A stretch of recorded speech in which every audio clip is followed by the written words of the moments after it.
We've unleashed powerful bidirectional LSTMs now on our movie review data. What else could we do with these LSTMs? Well, we could stack them deeper. In fact, so far, our networks lately haven't been very deep. Here we're going to change that. So let's make a copy of the bidirectional LSTM notebook to keep going. If you want to follow along with a notebook that's already done, you can use the stacked bidirectional LSTM notebook here. We're going to copy the demo notebook that we just made.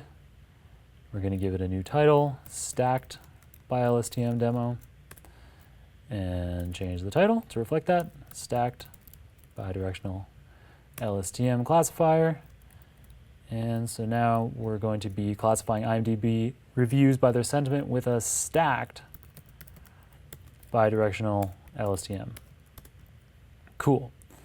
In terms of dependencies, they are identical to the previous notebook.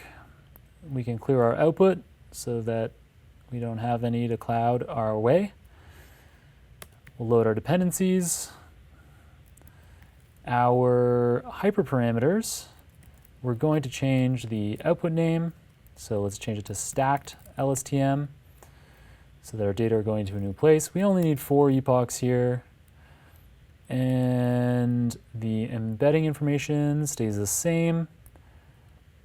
Now we are going to make some changes to our LSTM architecture. So we're now going to have a few different LSTM layers.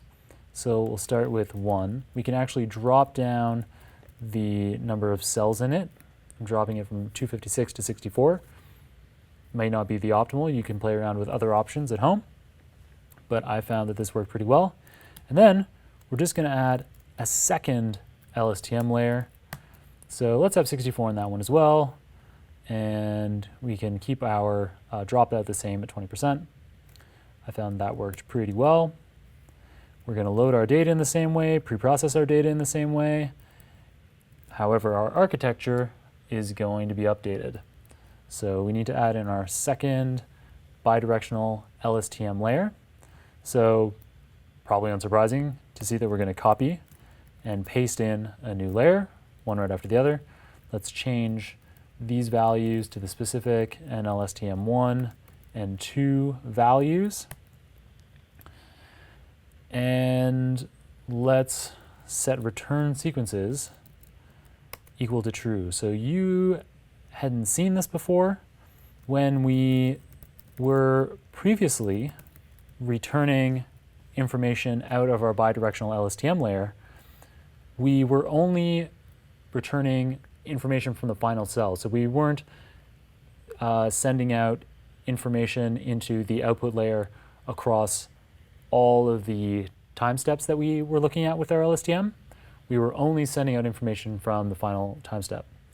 So when we are stacking our LSTMs one after the other, we want all of that temporal information from a lower LSTM to be considered in the next higher level. So we need to set this parameter return sequences equal to true.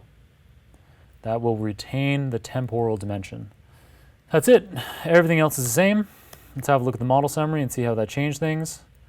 So we've actually overall reduced the number of parameters because we reduced the number of cells from 256, which times 2 is 512, reflecting the forward and the backward direction.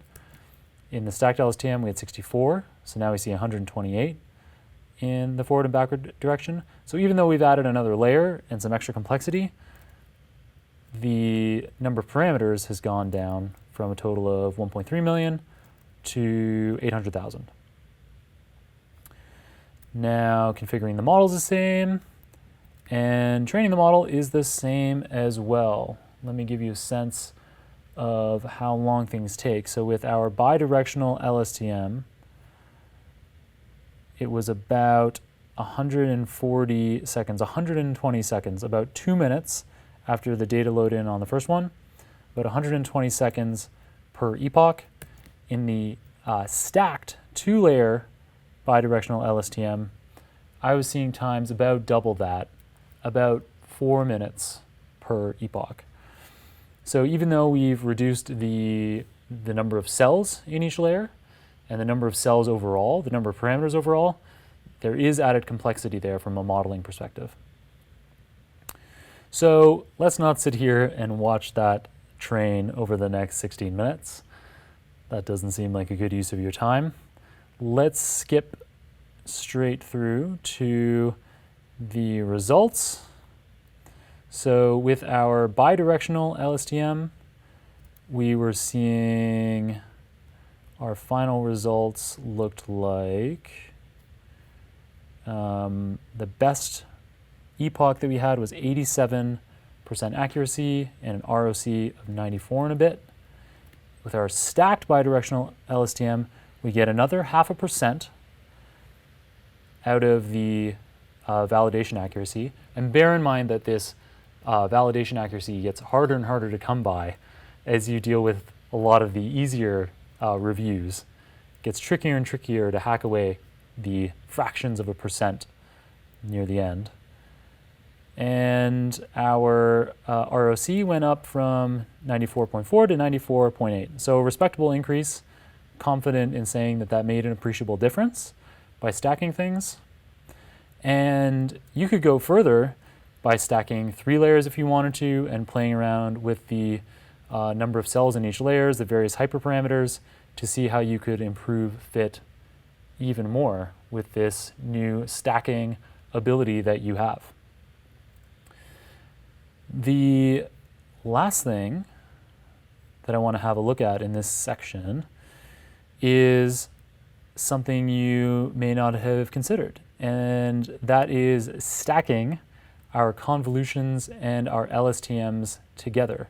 So let's stop this stacked demo from training. We don't need to wait for it to finish. Let's save it and close it. And then we are going to copy our bidirectional LSTM demo again. And this time we're going to make a convolutional net LSTM stack. So instead of stacking LSTM layers together or convolutional layers together, we're going to be mixing them together and see what kind of impact that has on our performance. So convnet LSTM classifier. One of the things that I really like about this particular demo is we're tying together in so many different things that we've learned over these live lessons and the previous ones. So now we're bringing together bidirectional LSTMs with convolutional layers, vector space embedding. We are using dropout, of course. We're using rectified linear units. We're using sigmoid units in our output, cross entropy cost functions, and we're taking into consider mini batch size. We're using second order gradient descent like Atom, and Keras in the background is initializing properly with one of the Glorat distributions. So pretty cool. We're tying everything together here. Let's make that clear in our title here. So with a convolutional bidirectional LSTM stack.